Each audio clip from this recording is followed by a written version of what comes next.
You'll be happy to know while you're sitting there in your nice comfortable chair and probably cup of tea / coffee, I'm getting very, very cold.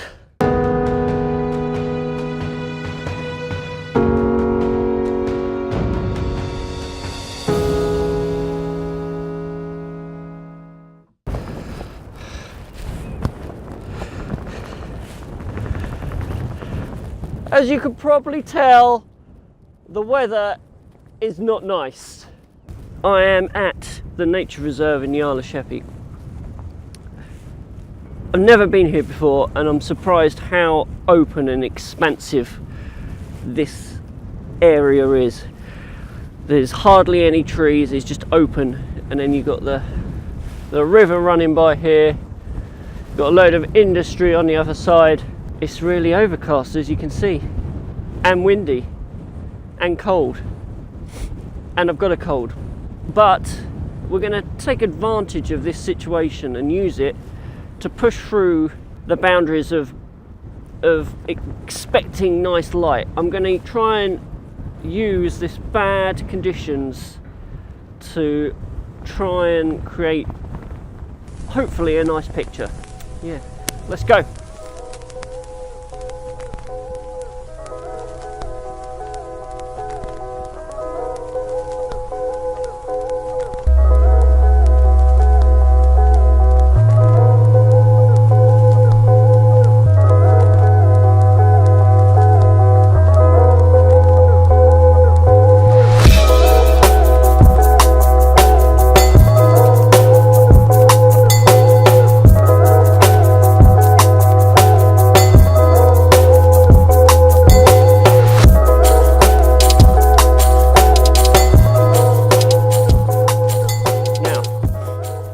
I've noticed this, and I'm sure you have, this tree set against the factory over there, over the way. It's not escaped me that this could be a nice composition, but I don't know, there's something, this tree is just so horrible looking.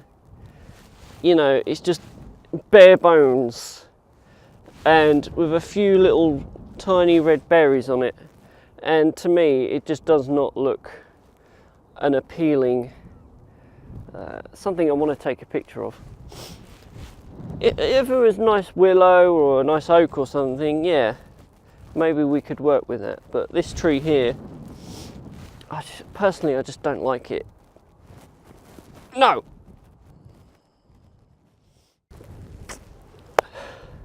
Okay, I found something I quite like. What we have, obviously in the background we have the nice factory puffing out the hopefully non-toxic smoke, probably water vapour, and with the lights on, which is quite nice.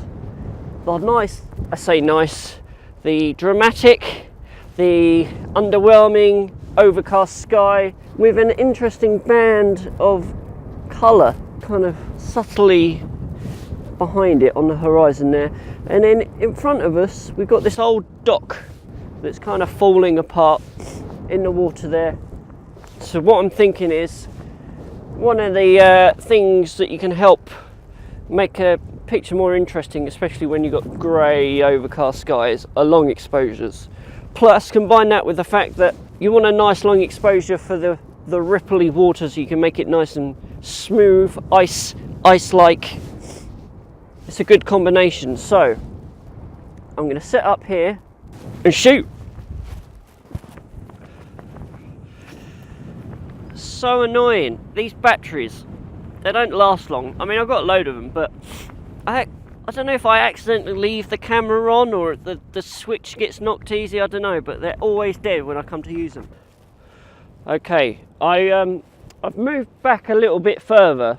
The reason I'm coming further away rather than getting nearer is because I'm a bit higher up here, which means I can separate that old jetty type thing in the water compared to the factory in the background. So instead of them being really close like this and kind of overlapping each other, I can separate them out.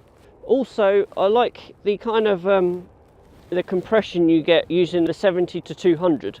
Now it might be just because it's new and I want to use it, But what I thought I would do is take a shot up here with the 70-200 and then try and replicate the shot nearer, further down, using a wider lens, just to see the difference and see which is actually the better lens to use for this composition, this situation. So I'm at 70mm. Although the polarizer's on there, the kind of annoying thing, it's kind of a pro and a con at the same time.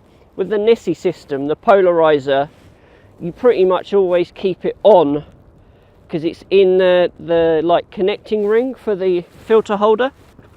We've got the filter holder here, which you put your grads in, your ND filters, which then clips on the front here, and the bit which it clips onto is where the polarizer is kept. Now I could take it in and out, but it's just a faff, and it's not easy to do. What you'll notice with other filter systems like the Lee system is that the polarizer actually goes on the end of the filter holder. Now a pro of that is that when you don't want to use the polarizer, you don't have to put it on. The con is that if you're using wider angled lenses, you're more likely to encounter vignetting, which is when you get the dark corners on the picture. So there's pros and cons, you know, there's probably better videos that explain it. Let's talk you through the composition a bit better. So at the bottom we have this old jetty, and then just above it we've got the factory in the background, and because I've come further away and up higher, I can get that separation between the jetty and the factory. I've come back far enough as well to get the smoke pillowing out at the top. I've taken a test shot, manually focused, so I want to go for a 30-second exposure. Normally 30 seconds is long enough to really make that water nice and ice looking, nice and frozen. Also I want to point out, because I mentioned that the polarizer's on there, I'm not using a polarizer because I want to get that nice contrast between the dark wood jetty and the water, which is really reflecting the light at the moment, so you get a nice light and dark reflection going on. I don't need an ND grad filter either because the dynamic range is pretty small. So ISO 100, f10, 30 seconds, boom.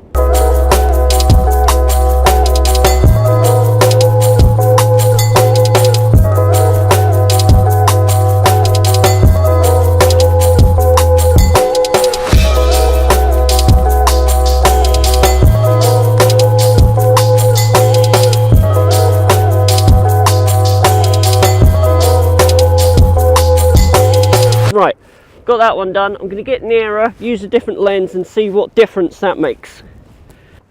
Okay, I've got the ND grad, I've got the ND 10 stop filter on, 30-second exposure.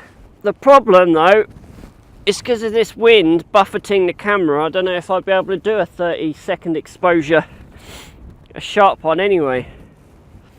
Well, using this lens, because of the weight of the lens and how it's balancing on all this kind of thing, how I've got it, and the wind buffeting it, I can't get a nice sharp 30-second exposure. So I'm going to give up with that. I'll put it up on the screen just to show you the comparison in composition it makes between coming nearer or going further, using different lenses, and height difference and all this kind of thing.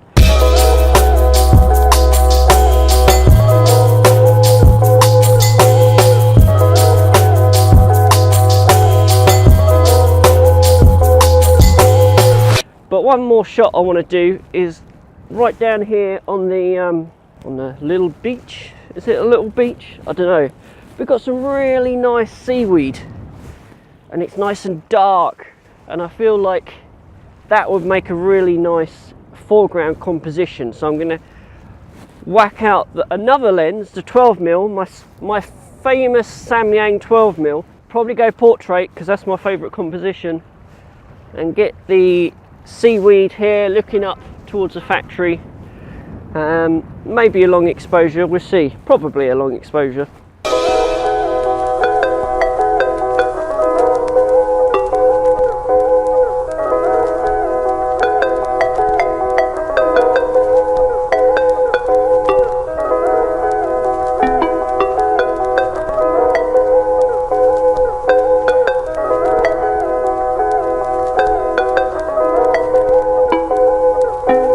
Okay, for this shot, it's a bit complicated because we're going to have to do some focus stacking because I'm focused really near on this seaweed and then going to be focusing far on the factory across the way there.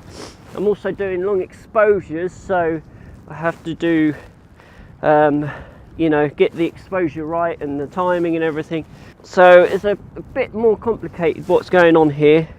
So what basically I need to do a 30-second exposure near, focused near, a 30-second exposure focused far. Hopefully that'll work. Well, I'm going to spend time next to this little, this smouldering fire down here that someone probably lit last night, but it's still going. Going to end it here. Thanks for watching.